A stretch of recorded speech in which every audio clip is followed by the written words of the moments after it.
Mbola faly miarabana ny tokantrano manaraka ny météo-tsika anomboana azy toy ny mazara dia misary azy tamin'ny zanabolana hatrany raha tamin'ity androany ity vao maraina dia somary natevitevina ny raona tamin'ny ilany atsinanany anosy nisy ny orana tany amin'ny morotsiraka ary nisy ny heritrandro tamin'ny ilany atsinanany avoatany iny tamin'ny tapakandro ariva tamin'ity androany ity ihany nefa dia fa ny savo zay araky ny hitantsika amin'ny sary zao efa miala tsikelikely zany hoe zay koatriny amin'ny tapany atsimo atsinanany nosy zay mbola misy an'izay rotsakorana izay atsy andany ihany koa atao atsimony nosy misy any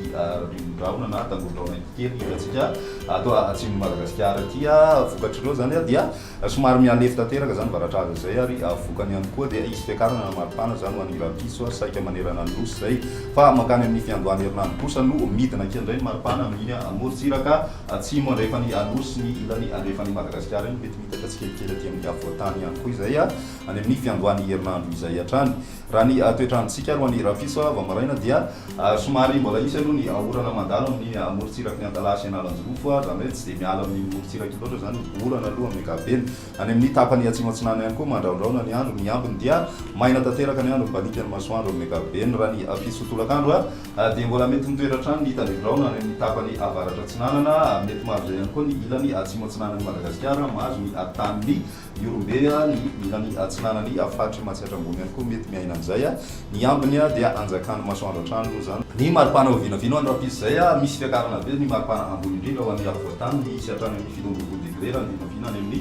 faritra Ivakinankaratra iny ho an'ny ilany atsinanany anosy ihany koa torak'izay miakatra ihany koa zay maripana izay ny ambiny kosa dia tsy dia miova firy amin'ny ankapobeny ho an'ny androny alahady dia mbola mety misy hatrany aloha ny raona vao maraina mety arahina orana malefaka any amin'ny tapany avaratra atsinanana ny ambiny kosa amin'ny ankapobeny dia maina ny andro any avoatany ny tapakandro maraina ny alahady zay dia tenaina zany isina zavona amin'ny faritra Analamanga Vakinankaratra Itasy ny any amin'ny faritra Monomania Matsiatra ambony ary ireo faritra Beala moa sy misy tendrombohitra ny tena mety ahitana an'izay zavotany vao maraina izay ny ambiny dia maina tanteraka raha ny maripana voavinavina amin'izay andro izay dia mety milatsaka kely noho ny maripana ambony indrindra ho an'ny avoatany ary ny ilany atsimo atsinanany nosy ihany koa misy afidinana kely torak'izay koa any amin'ny tapany atsimo andrefany nosy ny ambiny tsy dia mihetsika firy amin'ny ankapobeny raha tamin'ny androny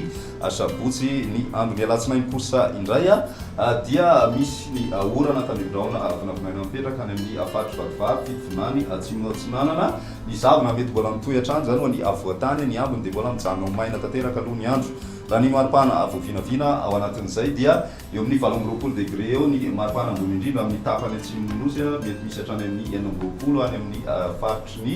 Yorombe na ny any Ramirany zany ny ary ny tapany avaratra kosa miakatra ny maripana zany hoe misy fidinana zany ny maripana amin'ny ankapobeny izay no azo ilazana azy amin'izay androny alatsinainy izay indrindra ny amin'ny tapany atsimony nosy iray manontolo iny antony moa zany dia manomboka miverina tsikelikely indray aloha ny tsiokana avaratra azy amin'izay fotoana izay amaranantsika azy ny tahan'ny fahatoandrivotra teto Antananarivo antonony amin'ny ankapobeny zay tahan'ny fahatoandrivotra izay teto Antananarivo nandritra ity herinandro ity ambany fetrany eo mesa avokoa moa ny rehefirehetra voaray tao anatin'izay raha ny mandrafitry ny toetrandro nefa no jerevana atao anatin'ny 3 andro avy zay vinavinaina isy fiakarana mandritry ity farany herinandro ity izany fahatoan'ny rivotra izany ho an'ny Antananarivo renivohitra izay ny météo-tsika tamin'ity anio ity raha pisidray fotoana manaraka velomota